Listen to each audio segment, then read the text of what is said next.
Bismillahirrahmanirrahim. Assalamu alaikum dear students. You all are welcomed at this channel Politics and International Relations Basics. आज हम brunt line के बारे में discuss करेंगे. Brunt line का concept 1980s में आया और एक्चुअली इंटरनेशनल रिलेशंस में ये कॉन्सेप्ट ग्लोबल नॉर्थ और ग्लोबल साउथ के दरमियान गैप को आइडेंटिफाई करता है.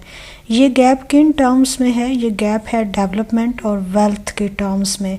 वो कंट्रीज़ जिनको ग्लोबल नॉर्थ कंसिडर किया जा रहा है वो तरक्की याफ्ता कंट्रीज़ हैं और हाई जीडीपी रखते हैं, जबकि वो कंट्रीज़ जो कि ग्लोबल साउथ का पार्ट हैं, जो कि सदर्न हेमिस्फीयर में वाक़ हैं, ऑस्ट्रेलिया और न्यूजीलैंड को छोड़ के, ये माना जाता था कि ये कंट्रीज़ पुअर कंट्रीज़ हैं, ये गैर तरक्की याफ्ता कंट्रीज़ हैं, अंडर डेवलप्ड कंट्रीज़ हैं और लो जीडीपी रखते हैं.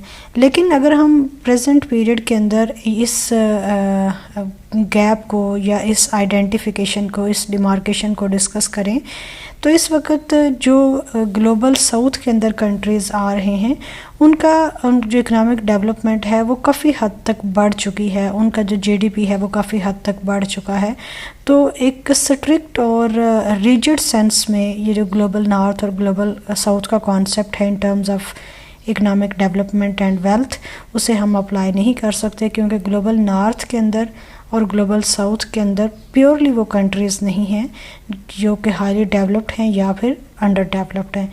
लेकिन इन जनरल आपने याद रखना है जब भी आपको सामने ये कॉन्सेप्ट आए ब्रांट लाइन का कि ये 1980s का कॉन्सेप्ट था और ये कॉन्सेप्ट क्यों डेवलप किया गया, to show how the world was geographically split into relatively richer and poorer nations.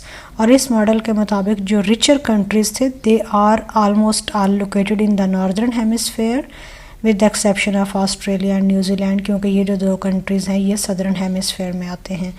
और जो पुअरर कंट्रीज़ हैं they are mostly located in tropical regions and in the southern hemisphere. I hope कि आपको ये concept बिल्कुल clear हो चुका होगा. Take very good care of your self. अल्लाह हाफिज़.